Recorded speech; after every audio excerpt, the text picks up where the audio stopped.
All right, ladies and gentlemen, welcome back. I am Brian, you are Chords and Notes Nation, and we are continuing our journey through the 1970 Genesis album, Trespass. We are now on the third track, which is called Visions of Angels, and we are looking at about 6 minutes and 54 seconds of sonic pleasure, I'm hoping, and we'll see what kind of soundscape they have crafted for us in this song. Okay. So let me just make sure I'm all set here. I'm getting the lyrics in front of me, getting the music set, and I'll probably be taking some notes as well. So we'll see what we can do here. Good. Here we go. It's a nice start.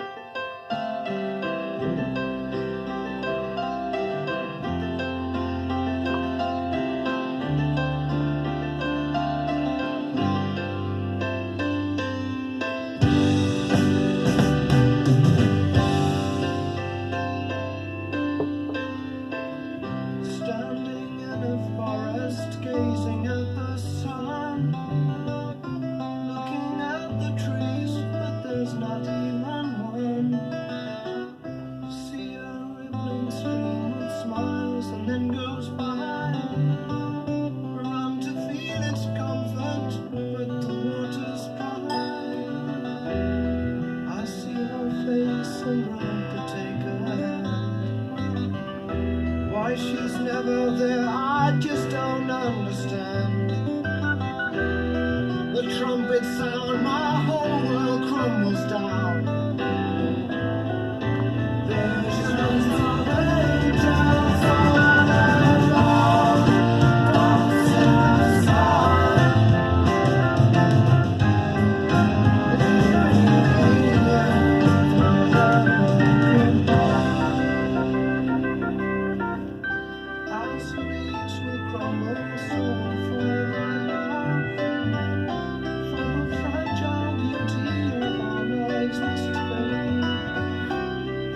Once remember echoes of my youth. Now I sense no past, no love that ends in love.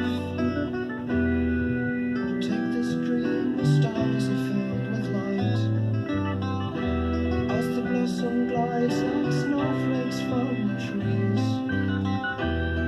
In vengeance to a God no one can reach. Visions of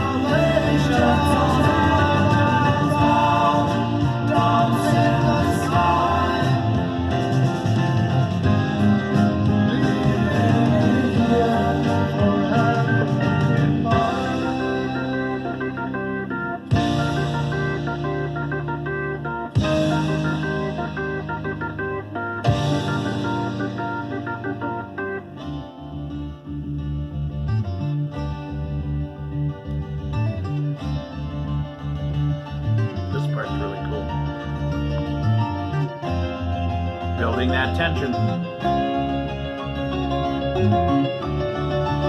Here we go. And now releasing that tension.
the sunlight stopped and deadened by the breeze. Minds are empty, bodies moving sensitive. Some believe that when they die, they really live. I believe there never is an end. God gave up this world, it's been so long ago. Why she's never there, I still don't understand. Visions of angels all around, dance in the sky, leaving me here forever goodbye. Visions of angels all around, dance in the sky.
All right.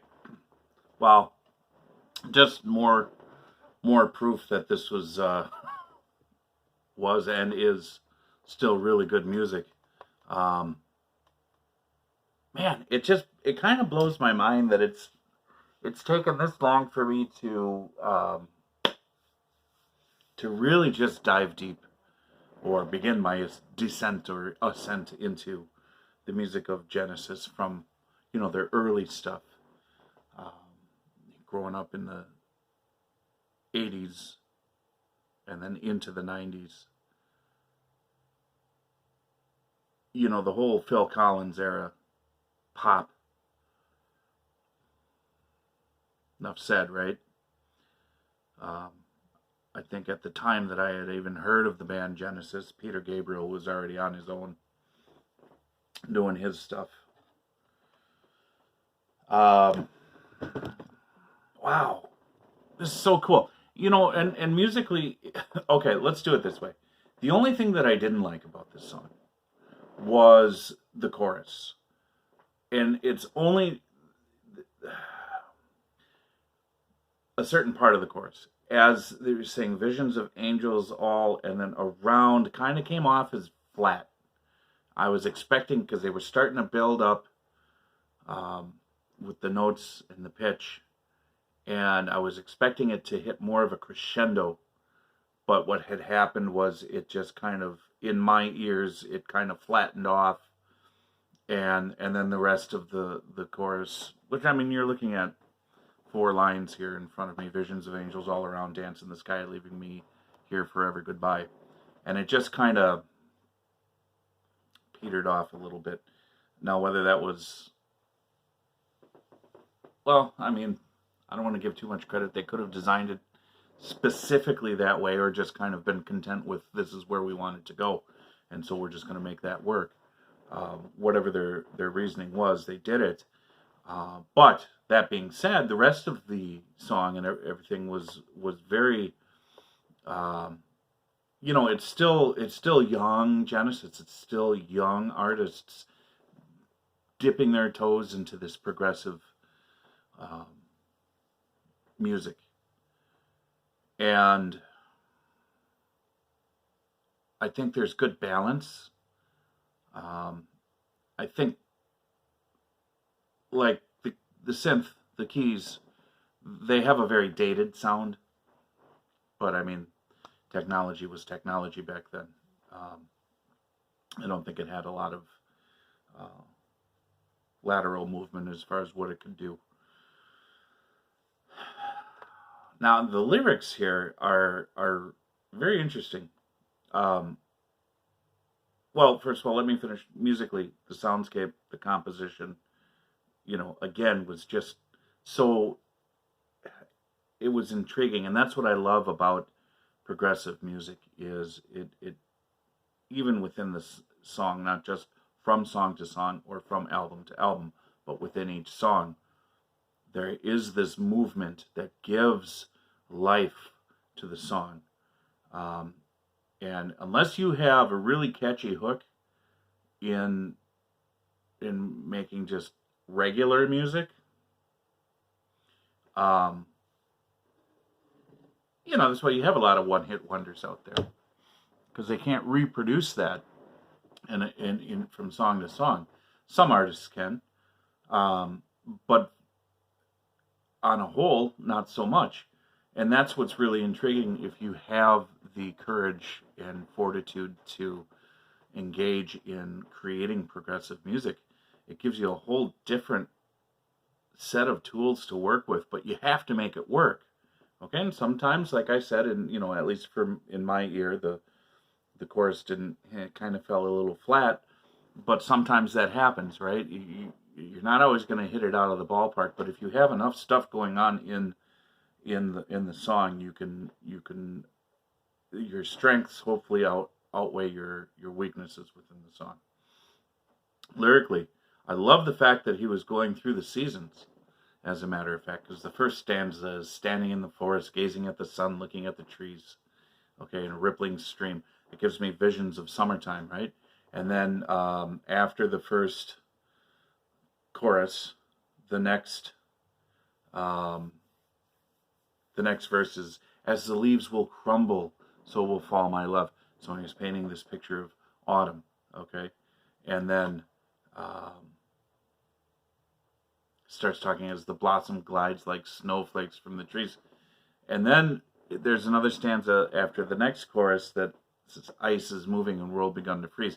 So what's really cool is when he says, as the blossom glides like snowflakes from the trees, is he's actually it's a segue right into what the next verse is going to be about. Ice is moving. And so you're having this seasonal transition that's going on from verse to verse, essentially. But what is he talking about? Okay, is it a woman? Is he talking about a woman here? Because he certainly kind of paints it that way. But he's also talking about kind of reflecting on God, as a matter of fact. Because he does, well, there is the one, the last verse before the chorus, the final chorus, I believe there's never an end. God gave up this world, its people long ago. Why she's never there, I still don't understand. So that could be taken as him saying she, being God, but I don't think he was in that day and age being whatever. I think he was alluding to who he was talking about at the beginning. I think this is just him basically talking about a woman that's gone, that he loved, and she's gone. He saw her, and he she was a vision of an angel. I see her face and run to take her hand. Why she's never there, I don't understand. So he actually kind of repeats that, right? From the opening and then of course at the end here. So there's a lot of things going on here, and that's the other thing. If you can write, if you can, God, there's just so much I want to say. The being able to write within the confines of progressive music allows you so much more latitude to get creative, and the music obviously propels that story. And there's a lot of metaphor and sometimes allegory and whatever the case may be that you can put into it. It really is an art form rather than, hey, I made a song. Okay, not to put down people who just write about whatever. There's just a pureness in the art form of progressive music. So, anyways, I got to leave it at that because I want to keep my time. I'm over my. I like to make them 15 minutes long, and I'm over. So, anyways, check the description box below this video for more information, and especially if you have specific song requests, where you can go to get those song requests placed. And that's all I have to say. Be well, stay well, love one another. Joshua 1:9. Get it in your mind, get it in your heart, live it, love it, and I will talk to you later.